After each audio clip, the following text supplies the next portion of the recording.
So doing a refinance is definitely different than doing a purchase. So the main thing when you're refinancing as opposed to purchasing a home is that generally, I've never had someone ask not to, we roll the closing cost into the loan so that you don't have to come to the table with money. Now, do keep in mind that if you need to get an appraisal, which most people have to, then you're going to have to pay for that out of pocket. But outside of that, everything else would be rolled in. Again, as long as you have enough equity to roll the closing cost in. So essentially we get all of the same documents for the most part, unless you're doing like a streamline refinance, except for your bank statements. Because again, you're not going to be bringing any money to the table. So essentially you submit your documents, we go ahead and get the appraisal done, we make sure that you have enough equity, and then whether you are taking cash out or not, we would go through the process of running you through underwriting and getting you to the closing table. Now, if you are taking money out and doing a cash out refinance, a couple things you want to keep in mind. If we need to take money out to pay off debt and that debt needs to be paid off at closing to be able to qualify, then we need you to submit your statements to show what accounts we're paying off. If you are taking money out for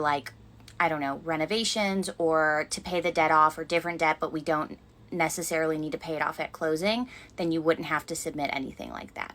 Now, when you close on this home, you would sign your documents, everything like that, but you have what's called a 3-day right of rescission. Now, this applies to you if this is your primary home. If this is like an investment property, this doesn't apply to you. What happens is that 3-day right of rescission, you close, let's say on Monday, you have 3 days. So if we don't hear from you by Thursday at 11:59 p.m. that you no longer want to do this loan for whatever reason, then we will go ahead and fund you on Friday in this instance. And then on that Friday, we will go ahead and, let's say, cut the checks to the debts or creditors that we need to pay off.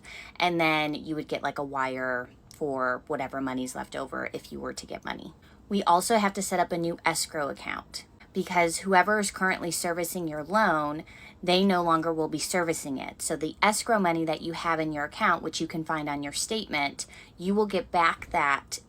Generally, they cut you like a check or something within like 3 weeks after closing. Now, keep in mind, because we're setting up a new escrow account, your closing costs have to include that. But because you're getting that check back, technically that money's yours, so you can do with it what you want. But I always recommend just applying it towards the principal of the loan because we set up a new escrow account. And then let's say you closed in December, because that's where we're at. Your first mortgage payment would be in February. And that's pretty much it.